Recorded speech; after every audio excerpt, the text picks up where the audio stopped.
Welcome back, NFL fans. We have our Week 17 NFL Power Rankings. Let me know your top 10 teams going into Week 17 down in the comments. I'm not going to lie.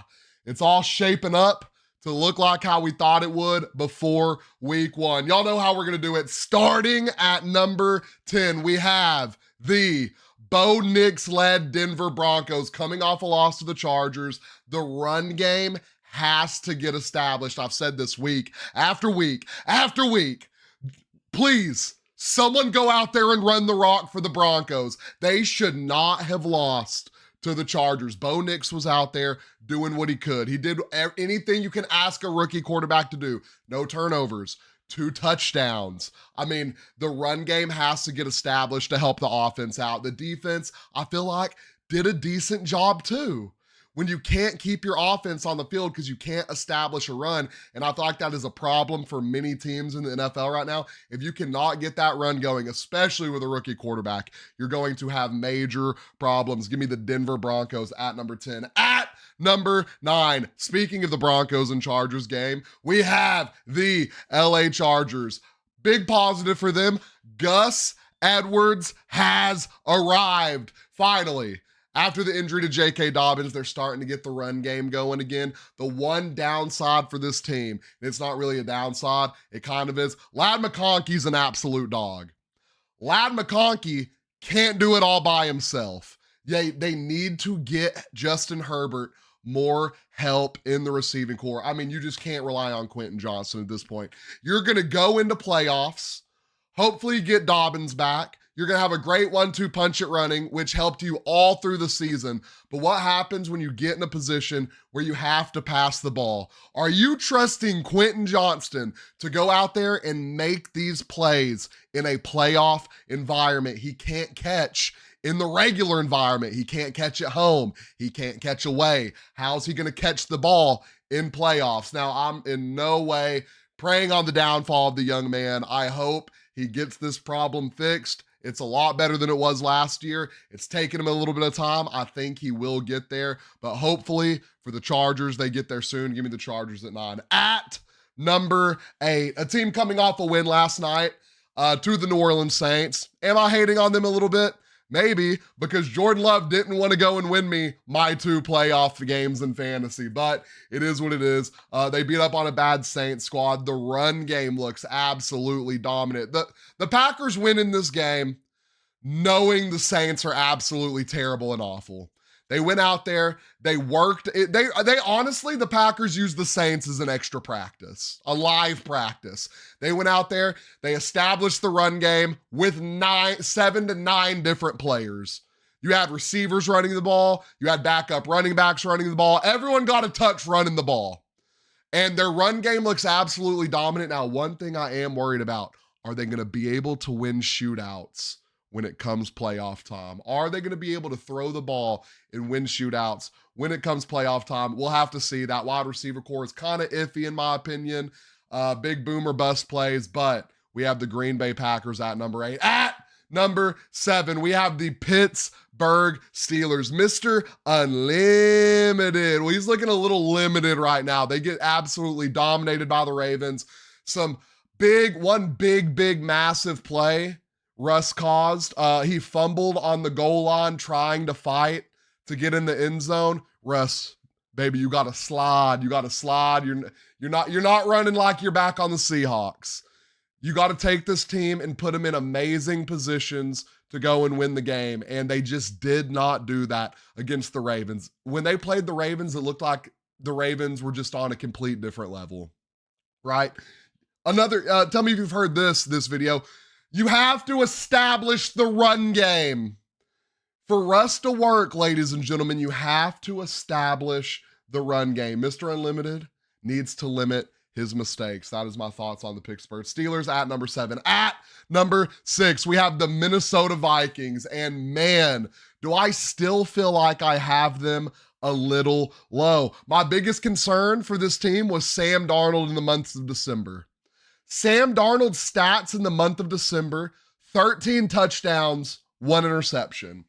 Amongst the best quarterbacks in the league in the months of December. May have the best pass catching group out of all of the other NFL teams. I'm talking from tight end to wide receiver.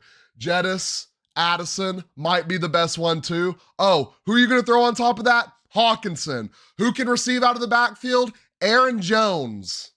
This team is looking absolutely insane going into playoffs. This is absolutely a month of December you want to build off of, and a lot of implications coming up. You beat the Packers next week.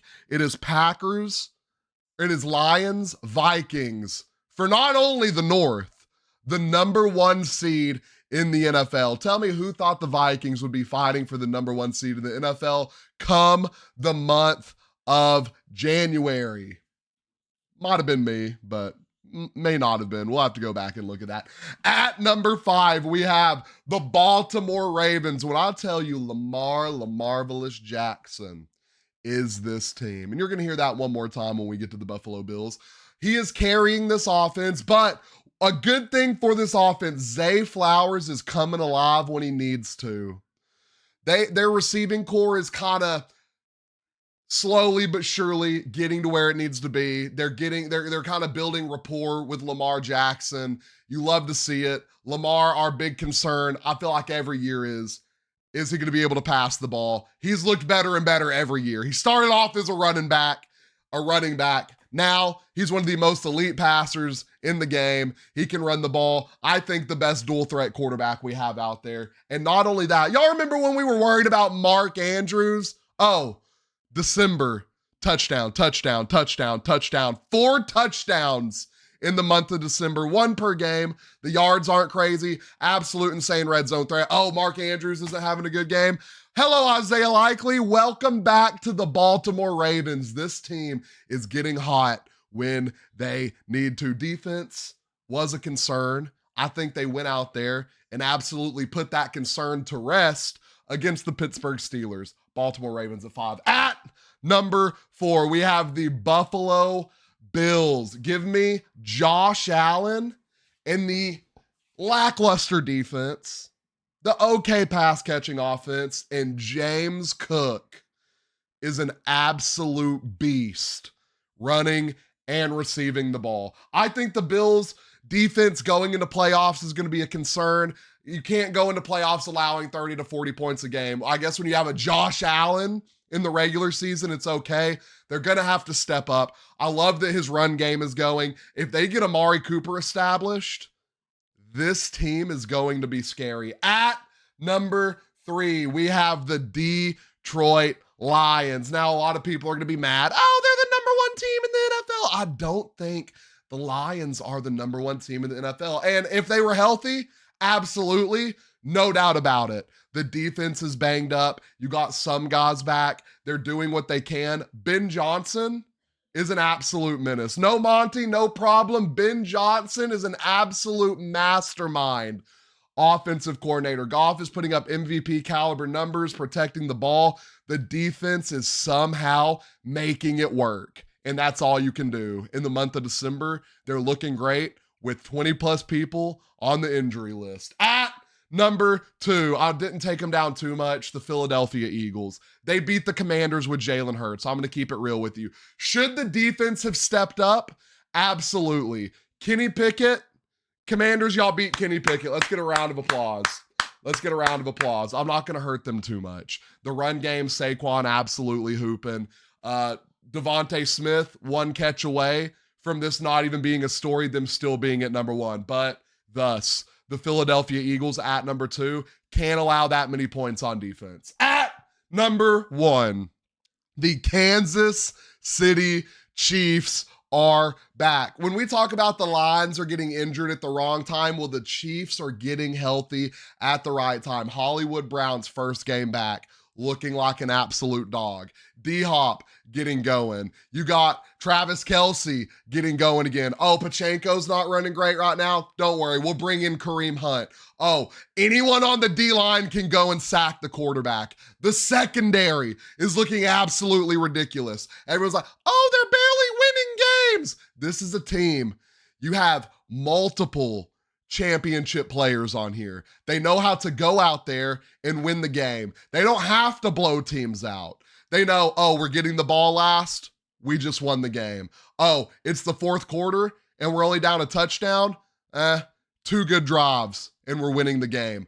The Kansas City Chiefs are my number one team in the NFL, and that rounds out our top 10 Week 17 power rankings. Let me know down in the comments your top 10 teams going into Week 17 and your Super Bowl prediction down in the comments. Don't forget, like and follow.